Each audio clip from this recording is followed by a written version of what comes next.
곳에서만 필요 있어. 당신에게 들려주고 싶어. 무게 있는 뉴스를 무거운 녀석들이 전해줘. 무거운 녀석들.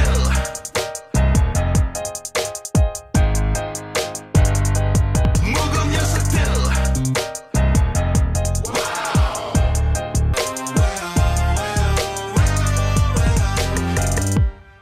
무거운 녀석들, 가벼운 뉴스는 가라. 무게 있는 뉴스만 골라서 전해드립니다. 무거운 녀석들. 무게 있는 뉴스 전해줄 무거운 녀석 나왔습니다.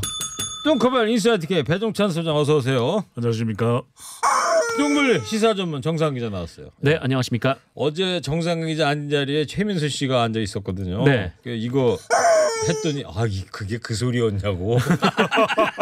매일 들으신다니까. 네. 모레가 이제 초복이잖아요. 벌써 그렇게 됐나요? 무거운 녀석들도 영양 보충 좀 하셔야 되는데 제가 삼계탕 좀 사주세요. 삼계탕을 대접하려고 그래요. 이번에 특수 삼계탕. 그 S 라면에서 나오는 라면에다가 네. 계란 푸는 거. 삼계탕. 계란 3개, 3개. 아니요. S 라면에 네. 3개. 무슨 말씀인지 모르시겠어요? 허탈하네. 허탈하죠. 삼계탕은 내가 살 테니까 네. 밥사위원장은 밥을 좀 사세요. 밥만 사면 되죠. 공깃밥은 제가 무한 리필. 그렇습니다. 자, 청취자 여러분, 코너 끝에 방송만 듣고 계시면 금세 맞힐 수 있는 무게 있는 퀴즈 드립니다. 커피 쿠폰 많이 준비되어 있으니까요. 무거운 뉴스 잘 듣고 퀴즈 맞춰주시기 바랍니다. 자, 첫 번째 이야기입니다. 고 박원순 서울시장 성추행 관련 의혹에 대해서 미래통합당이 공세를 벌이고 있어요. 네, 이 박원순 서울시장을 둘러싼 논란이 정치권에서 뭐 더 불이 붙고 있는 그런 상황인데요. 오늘 미래통합당 주호영 원내대표가 이 국회에서 열린 원내대책회의에서 관련 의혹과 관련해서 이 검찰에서 진상을 밝히라라고 촉구를 했습니다. 이 경찰이 이번 사건 수사 상황을 청와대에 보고한 것을 지적하면서 서울경찰청은 뭐 수사 대상이다라며 빨리 이제 박원순 시장 관련 수사를 중단하고 검찰에 송치를 하라 이렇게 요구를 했고요. 그러면서 본인이 이 서울시청 내부자들로부터 당의 제보가 들어와서 봤는데 이 비서실 차원의 성추행 방조와 무마가 지속적으로 이뤄지고 위계에 의한 성추행인 동시에 비서실과 유관부서에서 피해자의 호소를 묵살하는 일이 있었다라고 주장하기도 했습니다. 그러면서 미래통합당은 이 박원순 시장 관련 이 성추행 진상규명 TF를 구성하는 방안을 유력하게 검토하고 있는데요. 이 국정조사와 특검까지 거론하고 있는 상황입니다. 민주당 분위기는 어떻습니까? 민주당 분위기는 사실 충격이 제일 크죠. 제일 최초에는 충격을 받은 분위기가 상당했고요. 그 이후로 이제 대체적으로 애도하는 분위기였습니다. 근데 박 시장의 죽음과 관련해서 이 피해 또 호소를 하는 이제 고소인 척이 있기 때문에 여기에 대해서 좀 배려돼야 된다는 여론도 같이 일어나서 뭐 두 가지 분위기가 좀 함께 일어나는 현상도 나타났습니다. 이해찬 대표는 이런 상황에 대해서 사과드린다. 피해 호소 여성에 위로한다. 이렇게 또 밝혔고요. 김혜영 최고위원이 있습니다. 김혜영 최고위원도 여성 피해 여성에게 사과를 한다. 이런 또 밝혔습니다. 심상정 정의당 대표는 조문 논란에 대해서 사과를 했더라고요. 네, 이 심상정 대표가 오늘 의원총회에서 관련 얘기를 했는데요. 류호정 이 장혜영 의원이 이 고 박원순 서울시장 조문을 거부한 데 대해서 이 두 의원의 메시지가 그 유족분들 그리고 시민들의 추모 감정에 상처를 드렸다면 이 대표로서 진심으로 사과드린다라고 밝혔습니다.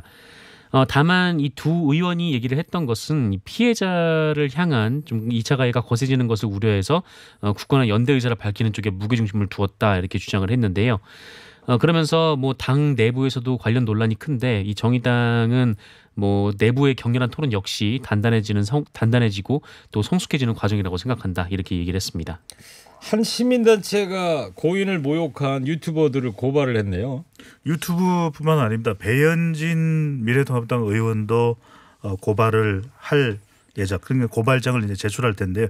진보단체입니다. 적폐청산 국민참여연대가 유튜브 채널 가로세로 연구소 출연자들과 배현진 미래통합당 의원을 고 박원순 서울시장에 대한 사자 명예훼손 혐의로 고발을 한다고 했습니다.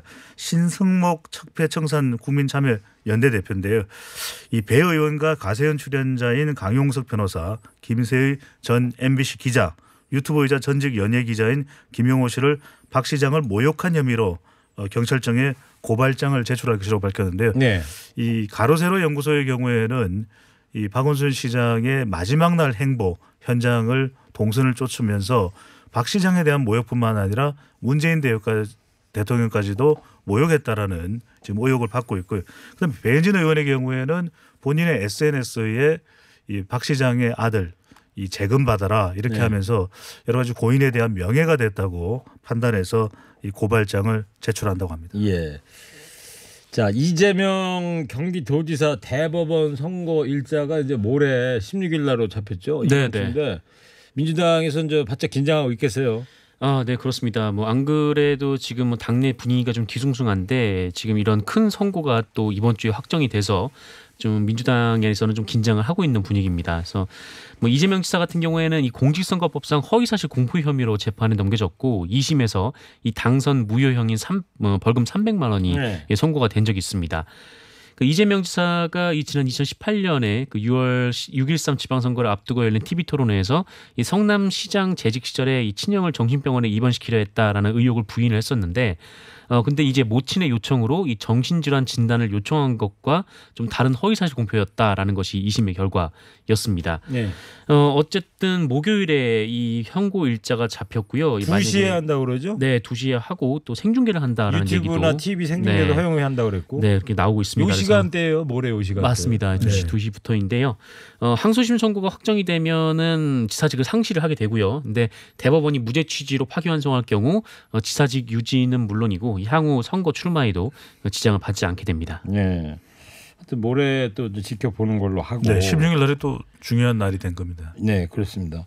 근데 이 역설적으로 오늘 그 리얼미터에서 광역자치단체장 직무 수행 평가를 한 결과가 나왔는데 이재명 경기도지사가 1위에 올랐어요. 71.2%로. 네. 2년 전에 처음 시작할 땐 꼴찌였었는데 경기도지사가 2018년에 조사를 했을 때 그 잘한다라는 평가가 29.2%였어요. 그러니까 그때는 꼴찌였는데 2년 만에 1등이 됐어요. 네, 무려 2년 만에 한 50%, 한 40% 가까이가 지금 오른 상황입니다. 그동안은 쭉 그 전남도지사 김영록 도지사가 쭉 1등을 해왔었는데 이번에 참 역설적이지 않습니까? 모레 운명의 이제 날이 다가오는데 전국에서 일 제일 잘하는 도지사로 좀 평가가 됐고 그렇기도 한데 이제 성남시장 시절에도 이제 이재명 당시 이제 시장도 아주 이 시정을 잘했다라고 이제 평가를 받았던 셈이고요. 그 다음에 2018년에 지방선거 직후에 이제 도정을 시작했을 때는 선거 때의 후유증이 채 가시지 않았던 것이죠.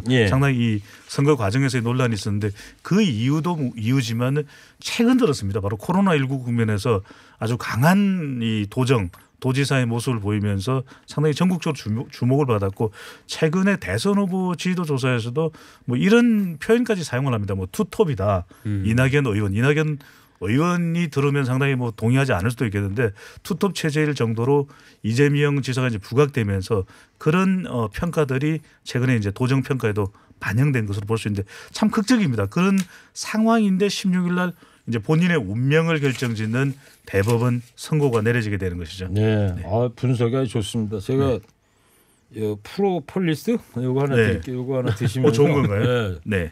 하나 좀 목이 좀 괜찮을 거예요. 근데 이재명 지사도 1등했는데 허리케인 라디오도 청취율 1등 좀 해봐야 되잖아요. 무조건 밀어붙여야죠. 아니 지금 유튜브 동시 접속자가 수요일 날 박연미 기자 수요일 목요일 나올 때하고 너무 비교가 돼요.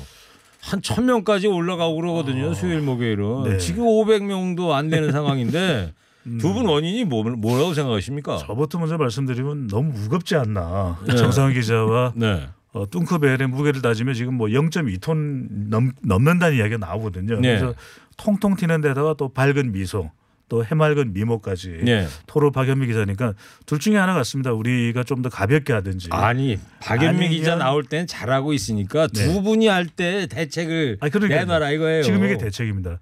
뚱크벨이 박연미 기자로 분장을 하겠습니다.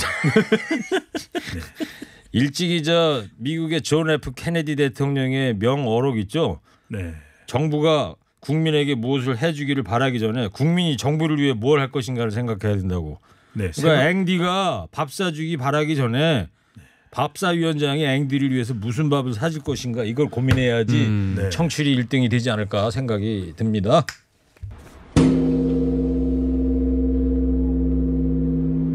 두 번째 얘기입니다. 오늘 최저임금 1.5% 내년도 인상됐어요. 결정되었습니다. 다들 이제 초미의 관심사였습니다. 올해 최저임금 인상률이 과연 어떻게 되느냐. 왜냐하면은 올해가 특수한 상황이거든요. 바로 코로나19가 있기 때문에. 그래서 이 노동계 쪽에서는 그래도 9천 원 이상은 돼야 된다라고 계속 주장해 왔고, 그다음에 경영계 쪽에서는 무슨 소리냐. 이 8,500원으로 오히려 더 떨어져야 된다. 이렇게까지 이야기가 되면서 정말 접전 또 충돌 양상이었는데, 결국에는 이제 고용 유지가 돼야 되지 않겠냐. 그리고 최저임금이 그동안 기업에 너무 부담이 되어 왔다면서 8,720원. 중요합니다. 중요합니까? 8,720원. 밑줄 쳐야 돼요? 네. 8,500원에서 220원 더. 그래서 이제 1.5% 인상이 됐습니다. 8,720원. 네. 별 몇 개 달아요? 별 100개. 100개. 네. 1.5% 인상이 되는 상황이 되버렸습니다. 8,720원이 중요하다. 네. 정부는 아무래도 코로나19로 인한 영향을 고려했다는 입장이죠. 네, 뭐 아까 말씀하셨지만 이 박준식 최저임금위원장이 이 결정 후에 기자들과 만난 자리에서 이렇게 얘기를 했는데요. 올해는 예상할 수 없는 불확실성이 지난해보다 훨씬 높다. 그렇기 때문에 이 노동 시장 그리고 지속 가능한 일자리를 지키는 것이 가장 중요한 정책적 우선순위다라고 얘기를 했습니다. 그래서 최저임금 인상도 중요하지만 그 올해 같은 경우에는 그것보다는 그 많은 사람들이 계속 그 일자리를 유지할 수 있도록 좀 이렇게 경영계에 좀 부담을 덜어주는 방식으로 좀 고민을 했다라는 건데, 다만 이 박준식 위원장은 이 근로자위원, 그러니까 노동계 위원들하고 이 소상공인 위원들이 퇴장해서 좀 아쉬움이 남는다, 뭐 이렇게 얘기를 하기도 했습니다. 노동계 반발이 거세죠. 네, 상당히 거셉니다. 왜냐하면 뭐 코로나19 상황이 어렵다라는 것은 누군들 모르겠습니까? 그럼에도 불구하고 이 최저임금 제도화된 것이 이제 1988년 바로 88 올림픽이 있을 때였습니다. 88 올림픽. 네. 아무 말씀 안 하십니까? 예. 아, 네. 진행하십니까 지금? 아니 뭔가 88 올림픽에 대해서 뭔가 좀 강조하실 것 같아가지고. 그런데 그때 이후로 인상 금액은 최소가 아니지만 인상률은 최소입니다. 네. 최소 인상률이 결정이 됐기 때문에 노동계에서는 도저히 말이 안 된다. 왜냐하면은 1998년이 언제입니까? IMF 외환위기 때거든요. 그렇죠. 이때도 2.7% 인상률이었습니다. 그러니까 코로나19가 아무리 힘들지만 그럼에도 불구하고 정부가 계속 지원 대책도 마련하고 있고, 그리고 또 내년에는 경제가 좀 더 회복된다라는 것도 있는데, 이 대선 공약은 문재인 대통령 이 만 원 이상으로 인상한다라고 또 약속을 했었는데, 물론 이제 이게 여러 가지 어려운 상황 때문에 기업의 부담도 되기 때문에 약속을 달성하기는 힘들다고 밝힌 바는 있습니다. 그런데 이제 노동계에서는 이런 이야기를 하는 거죠. 경영계에서는 최저임금 때문에 기업이 힘들어졌다 이렇게 계속 주장을 하고 있는데, 노동자들 중에서도 또 특히 이제 저소득 노동자들이 있습니다. 너무 힘들다 보니까 오히려 이럴 때 너무 이렇게 최저임금 자체가 낮아버리게 되면 정말 힘든 저소득층은 더 힘들어진다. 네. 오히려 이럴 때일수록 마치 기본 재난 소득도 있는 것처럼 긴급 재난 지원금 형태처럼 오히려 저소득층에게 해당되는 것이니까 최고 임금은 못할 망정 최저임금이라도 이번에 결정된 8,720원보다는 더 높은 비율로 올려줬어야 되는데, 그래야 또 오히려 소비가 더 늘어나면서 기업도 살 수 있는 것 아니냐. 네. 이런 강력한 주장을 하면서 이 노동계에서는 지금 외부의 공개된 공간에서는 모임을 못하고 집회를 못하게 돼 있거든요. 그럼에도 불구하고 집회 시위에 대한 이야기까지 나올 정도로 강한 반발을 하고 있습니다. 네, 알겠습니다. 좀 전에 허리케인 라디오 시청률 1등을 위해서 배 소장이 박연미 기자의 분장을 하겠다 그랬더니 한 하얀섬 청취자께서 배 소장님도 선덕여왕 귀걸이 달고 나오세요. 박연미 기자. 당연하죠. 지금 하얀 손님께서 보내주셨는데 네. 왼쪽에는 선덕여왕 귀걸이, 오른쪽에는 무게에 맞게끔 달구지 귀걸이를 하고 등장을 하겠습니다. 언제요? 내일? 매일이라도 해야죠. 집에 있어요? 뭐 만들어야죠. 가져오세요. 네. 그리고 또 한 청취자께서는 정동지가 먹방을 하면 허리케인 라디오 청취율 1위 갑니다 보내줬어요. 아, 라디오에서요? 비타민으로 먹방을 일단 하세요. 그럼. 비타민으로. 네. 하나 건네주세요. 자, 비타민 네, 잘 먹고 있겠습니다. 10통은 있어야 되는데. 네.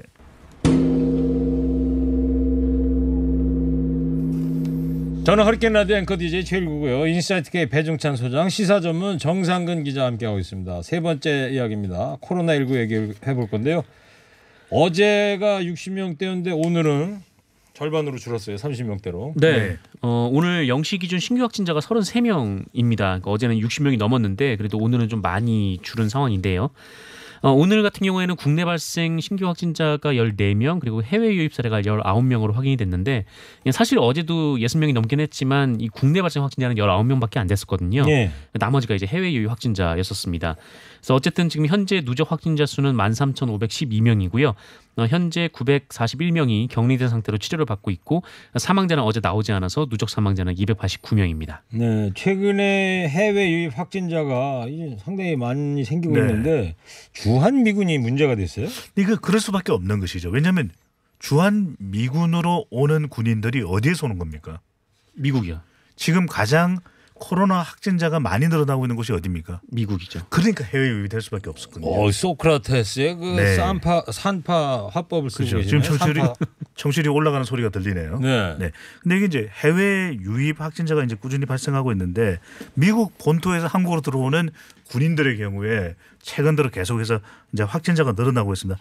아주 최근에도 11명의 주한미군 한국으로 들어온 주한미군이 양성 반응을 보였거든요. 그런데 이들이 그러면은 어떻게 되는 건가?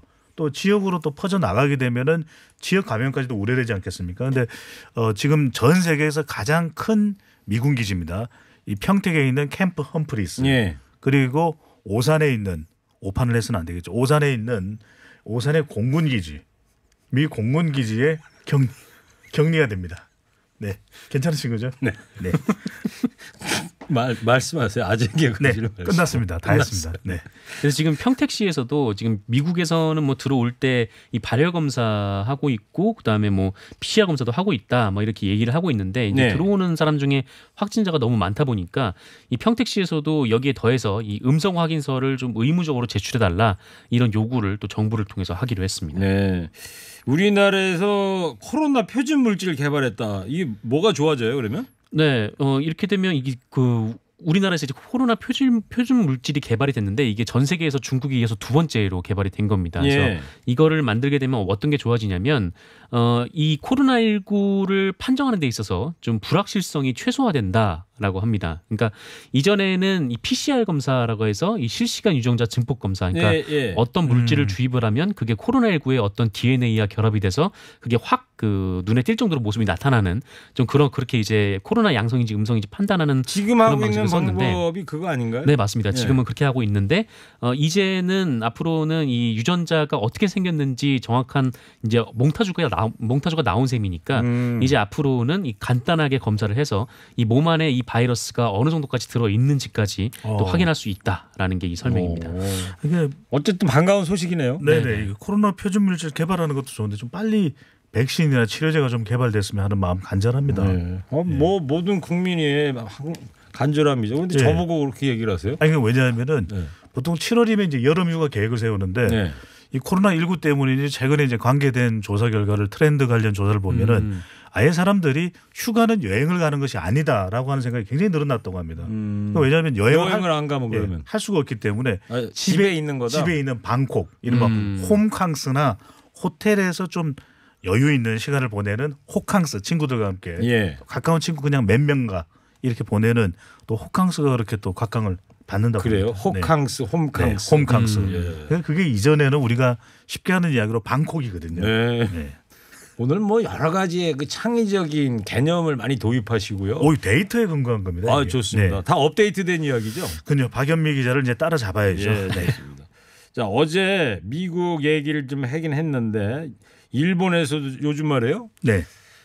확진자가 계속 늘고 있다면서요? 계속 늘어나고 있습니다. 그래서 우리가 계속 이제 미국 쪽에만 관심을 가지다 보니까 미국에서는 뭐 하루 7만 명 이상의 확진자가 발생할 정도로 최근에 확진자가 늘어나고 있고 또 최일구 앵커께서도 말씀하셨지만은 트럼프 대통령조차도 까만 네. 그런 마스크를 쓸 정도로 이제는 재선을 위한 대선 날짜는 점점 다가오고 있기 때문에 미국도 상당히 위태로운데 일본도 정말 위태롭습니다. 예. 일본도 NHK가 공영방송이잖아요. NHK가 지금 일본 국민들을 대상으로 해서 지난 10일, 12일 3일간 실시한 일본 국민 여론조사 결과를 보면 48% 절반 가까이가 매우 불안함을 느낀다.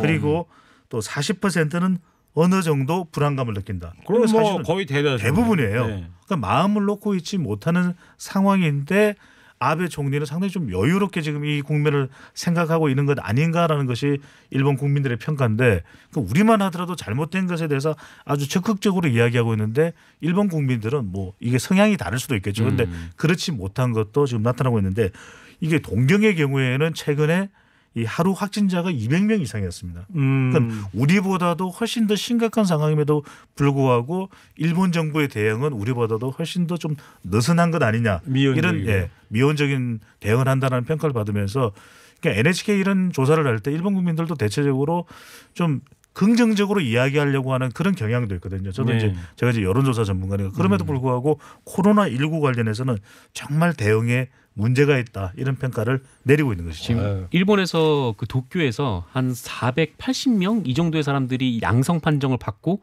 소재 파악이 안 된다라는 얘기가 나오고 소재 있어요. 파악이 안 된다고요? 네, 그러니까 이 사람들이 뭐 유증상자라든지 아니면 자가격리자가 아니라 확진 양성 판정을 받은 사람들이 사라진 거네요. 네, 사라진 그 그런 상황이라고 합니다. 자가격리 같은 거를 위반하고 막 돌아다닌다는 거 아니에요? 그러니까? 네, 그렇죠. 그러니까 아예 그냥 당국이 파악도 못 하고 있는 거죠. 그러니까 심지어는 그런 사람들이 어디로 갔는지조차도 알 수 없는 거니까 그런 네. 것에 비하면 우리는 매일 중앙방역대책본부에서 발표하고 있고 또 확진자들의 동선도 지금 다 공개되고 있거든요. 아니 휴대폰으로도 막 그러니까요. 오잖아요 네. 문자. 네, 네. 네. 자 조금 전에 그 트럼프 대통령 마스크 까만 마스크 얘기했잖아요. 어제도 제가 배 소장님한테 말씀드렸는데 그 어떻게 좀 백악관 휘장이 그려진 네, 그 까만 마스크 어떻게 안 돼요? 그게 좀 가격이 올랐다고 하네요. 알아는 봤어요. 네. 네, 알겠습니다. 자 이제 방송만 잘 듣고 계셨으면 금세 맞힐 수 있는 무게 있는 퀴즈 드릴게요. 내년도 최저임금 결정됐습니다. 1.5% 인상해서 시간당 130원 오릅니다. 최저임금이 도입된 지 32년 만에 최저 인상률이라서 노동계는 강력히 반발하고 있고요. 2021년 내년도 최저임금이 얼마일까요? 오늘 퀴즈입니다. 뚱커벨 힌트 주세요. 정상 기자. 네. 이게 시급당 너무 적게 올랐어요. 그죠? 1.5%밖에 오르지 못했는데 네네. 도대체 그래서 내년도에 적용되는 겁니다. 내년도에 적용된 최저임금. 이거 좀 힌트 좀 줘요.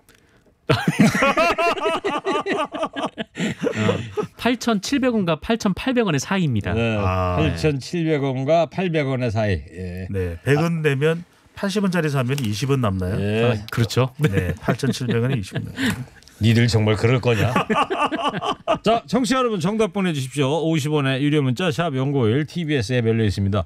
커피 쿠폰 말고 다른 선물도 준비되어 있습니다. 두 분 상품 소개해 주세요. 네, 상품 풍성합니다. 한독 화장품에서 스펠라 여성용 화장품 세트를, 더마 코스메틱 클라랩에서 멀티 시카 크림과 클렌징 폼을, 층간 소음 해결사 파크론에서 제로블럭 매트를, 기초영어 대표 브랜드 영어가 안 되면 시온스쿨에서 왕초보 탈출 1탄 60일 수강권, Q마크 품질 인증 획득한 원바이오 케미칼에서 엔진 세정 코팅제를 드립니다. 네, 유튜브로 한 청취자께서요.